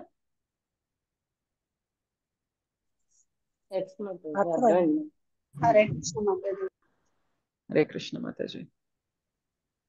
బట్ అన్ఫార్చునేట్లీ మనకి చేతగాక తెలిసి తెలియక ఇప్పుడిప్పుడే మనం స్ట్రగుల్స్ ఫీల్ అవుతున్నాం కాబట్టి కొంచెం డిస్టర్బెన్సెస్ అనేవి ఉంటూ ఉంటాయి ఫ్యామిలీలో. మనం ఇది అది మేనేజ్ చేయలేక ఒక్కొక్కసారి సాధన చేయడానికి ఫ్యామిలీ రెస్పాన్సిబిలిటీస్ ని పక్కన పెడతాం, ఒక్కోసారి ఫ్యామిలీ కోసం సాధనని పక్కన పెడుతూ ఉంటాం. ఇవి ఇనిషియల్ స్టేజెస్ లో ఉంటాయి కానీ బట్ ప్రయత్నం చేస్తూ ఉండాలి. నేను ఏ విధంగా నా లైఫ్ ని మోల్డ్ చేసుకుంటూ ఏ విధంగా మంచి లైఫ్ స్టైల్ అనేది తీసుకొస్తూ రెండింటిని బ్యాలెన్స్ చేస్తూ ముందుకు వెళ్ళాలి అని చెప్పి మనకి ప్రయత్నం చేస్తూ ఉండాలన్నమాట మనం అలాగా. ఓకేనా? ఏమైనా క్వశ్చన్స్ ఉన్నాయా? ఇంత బాగా అర్థం అయ్యేట్టు చెప్పాక ఇంకేం క్వశ్చన్స్ ఉంటాయి మాతాజీ? ఎగ్జాంపుల్స్ ఎంత చక్కగా చెప్తున్నారంటే ఎంత చక్కగా చెప్తున్నారు.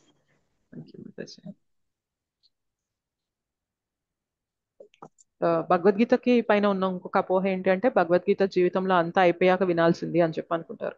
అంతా అయిపోయాక మన జీవితంలో చేయాల్సిన బాధ్యతలు ఏమీ లేనప్పుడు ఇంకా మనం అప్పుడు విని ఏం చేస్తాం? జీవితంలో ఎప్పుడైతే మనం బాధ్యతలు నిర్వర్తించాల్సిన సమయం ఉందో ఆ బాధ్యతల్ని నిర్వర్తిస్తూ కూడా కృష్ణ స్మరణలో ఎలా ఉండాలి అని తెలియజేసేదే కదా మనకి ఈ గ్రంథం అనేది, భగవద్గీత అనేది. సో ఈ అపోహల వల్ల ఇలా వస్తుంది అనమాట. ఓకే, భక్తి పట్టుకున్నారు, భగవద్గీత పట్టుకున్నారంటే వీళ్ళు అన్ని వదిలేస్తారు, సన్యాసంలోకి వెళ్ళిపోతారు. సో ఫ్యామిలీ ఉన్నా కానీ ఫ్యామిలీని పట్టించుకోరు, విరక్తి వచ్చేసింది అని చెప్పి అంటారు మాతాజీ. బట్ కాదు, కృష్ణ ఎప్పుడు కూడా అట్లా విరక్తి పడిపోయి నువ్వు అన్ని వదిలేసి వెళ్ళు అని అర్జునకు చెప్పలేదు. అర్జున అలా వెళ్తానంటే ఇంకా పైపెచ్చి తిడతారనమాట కృష్ణ. ఏం మాట్లాడుతున్నావు నువ్వు, అసలు గొప్ప గొప్ప మాటలు మాట్లాడుతున్నట్టు మాట్లాడుతున్నావు కానీ ఏం మాట్లాడుతున్నావు నువ్వు, ఇదేనా నువ్వు చేసేది? ఇలా చేస్తే నీ ప్రజలకు నువ్వేం ఎగ్జాంపుల్ సెట్ చేస్తావు? ఏ విధంగా ఇది ధర్మం అవుతుంది? నువ్వు ఖచ్చితంగా యుద్ధం చేయాల్సిందే. కానీ నువ్వు చేయాల్సింది ఏంటి అంటే యుద్ధం చేస్తున్నప్పుడు ఎవరి కోసం చేస్తున్నావు, ఎవరి ప్రీతి కోసం ఇదంతా చేస్తున్నావు అనేది గుర్తు పెట్టుకొని దానికి అనుగుణంగా చేయడం వల్ల నువ్వు కర్మబంధనంలో చిక్కుకోవు, దాంతోపాటు నువ్వు నా ధామానికి నిస్సందేహంగా వచ్చేస్తావు అని చెప్పి చెప్తున్నారు. మనం కూడా అదే తెలుసుకోవాలి. మన బాధ్యతలు ఏవి పక్కన పెట్టక్కర్లేదు. మనం చేసే బాధ్యతలన్నిట్లో కూడా కృష్ణ ప్రీతి కోసం ఇది చేస్తున్నాను. ఒకవేళ నేను ఇలా చేయడం వల్ల కృష్ణ ప్రీతి చెందుతారా? చేస్తాను. ఒకవేళ నేను ఇలా చేయడం వల్ల కృష్ణ ప్రీతి చెందట్లేదా? నేను దీన్ని పక్కన పెడతాను. సో అలా మనం ఎప్పుడు కూడా కృష్ణ యొక్క ఆనందం కోసం చేస్తూ మన లైఫ్ని అలా మోడిఫై చేసుకుంటూ మోల్డ్ చేసుకుంటూ ముందుకు వెళ్తూ ఉంటామో డెఫినెట్ గా మనము కృష్ణ ధామానికి చేరిపోతాం అనమాట. ఓకే, ఏమైనా క్వశ్చన్స్ ఉన్నాయా? కిషన్ ప్రభుజీ హ్యాండ్ రైజ్ చేస్తారు, మీకు క్వశ్చన్ ఉందా ప్రభుజీ?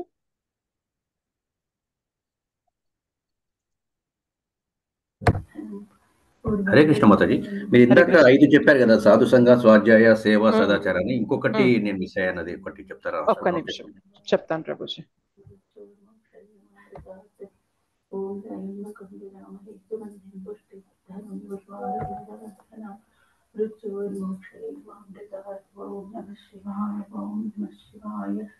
ఓం నమ శంకరాయ సమయస్కరాయ నమ శివాయ సుభద్రాయ చ హర. ఒక్క నిమిషం చెప్తున్నా.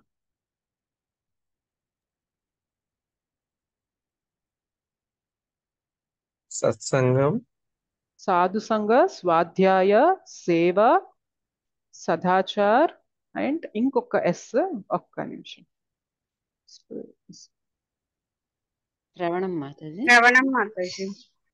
శ్రవణమా కాదా అని నాకు డౌట్ ఉంది, ఒక్కసారి చూస్తా. ఏదేదో చూపిస్తుంది. వినడం, స్మరణ, మరణం.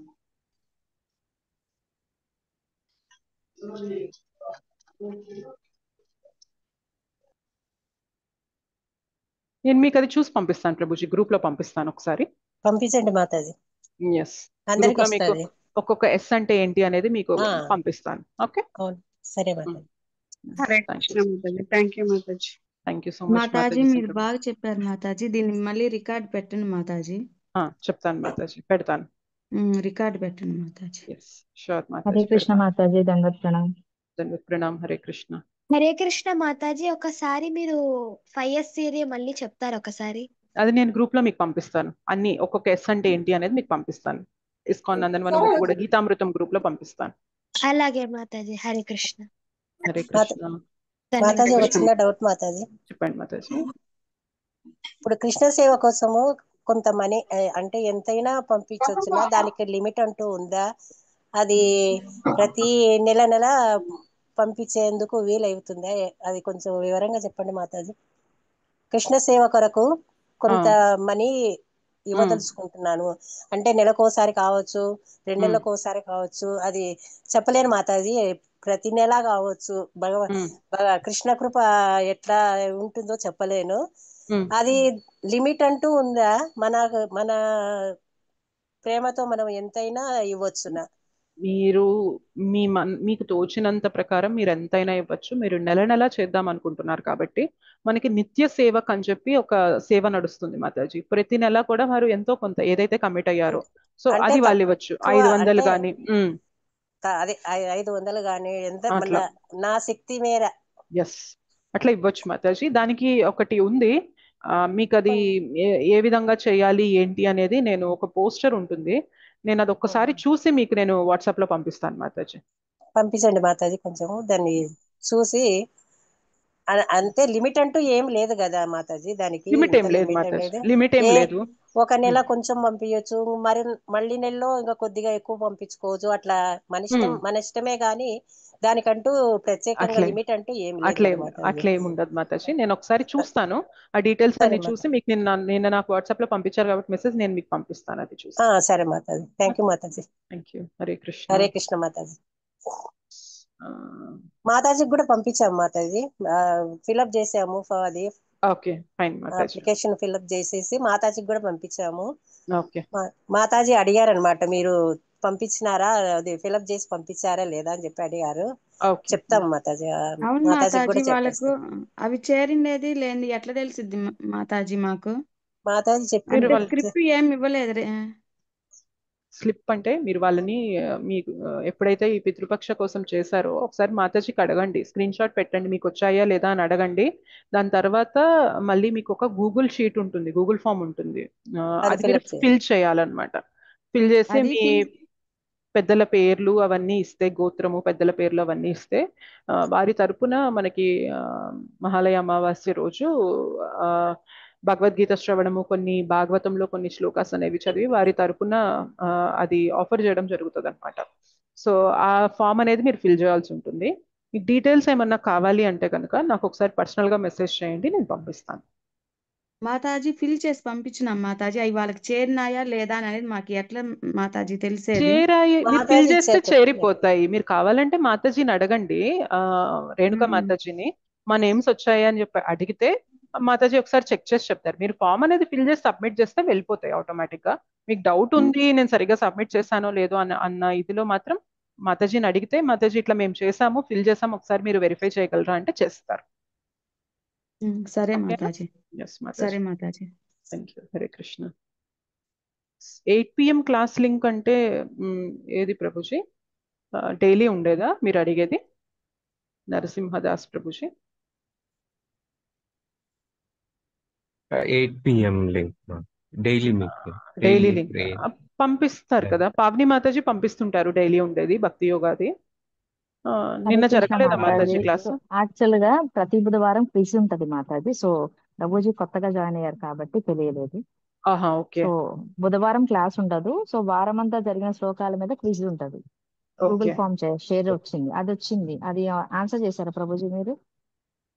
నాకు రాలేదు మీరు ఏ గ్రూప్ మాతాజీ. లో ఉన్నారు ప్రభుజీ? 8 PM గ్రూప్ లో ఉన్నాను. 8 PM అంటే కొత్తగా జాయిన్ అయ్యాను భగవద్గీతనా, సో అందులో రాలేదు. ఒక్కసారి నేను చాట్ లో నా నెంబర్ పెడుతున్నాను ప్రభుజీ, ఒకసారి పింక్ చేయండి.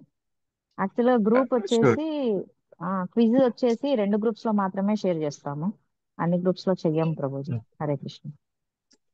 ఓ హరే కృష్ణ మాతాజీ. ఓ నిన్న 8 o'clock కాలేదు మాతాజీ క్లాస్. అదే మాతాజీ క్విజ్ జరిగింది అన్నారు కదా మాతాజీ. Okay okay. క్విజ్ జరుగుతుంది. అది ప్రోగ్రామ్, అది కొన్ని డేస్ క్లాసెస్ ఉంటాయి, ఒక్కో రోజు క్విజ్ ఉంటుంది, ఒక్కో రోజు కీర్తన్స్ ఉంటాయి, అట్లా ఉంటుంది అనమాట క్లాస్ అనేది.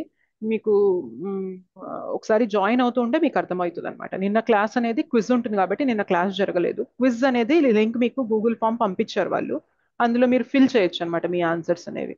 మళ్ళీ ఇవాళ క్లాస్ ఉంటుంది. ఓకే మాతాజీ. ఎస్, థ్యాంక్ యూ ప్రభుజీ. హరే కృష్ణ. థ్యాంక్ యూ మాతాజీ. వంచా కల్పతరుభ్యశ్చ కృపా సింధుభ్యైవ చ పతితానాం పావనేభ్యో వైష్ణవేభ్యో నమో నమః. అనంత కోటి వైష్ణవ వృంద की जय, श्रील प्रभुपाद की जय, श्रील गुरुदेव की जय, निताई गौर प्रेमानंदे हरि हरि बोल. Thank you so much Mataji and Prabhuji. Hare Krishna. Hare Krishna Mataji Hare ప్రణామం. కృష్ణ మాతాజీ, ధన్యవాద ప్రణామ్. ప్రణామాలు. Dandavad pranam. Hare Krishna. Hare Krishna Mataji ధన్యవాదాలు. హరే కృష్ణ మాతాజీ దండవత్ ప్రణామ్. మాతాజీ దండవత్ ప్రణామ్. హరే కృష్ణ మాతాజీ దండవత్ Pranam. Pranam. Hare Krishna Mataji ధన్యవాద Pranam. Dandavad pranam.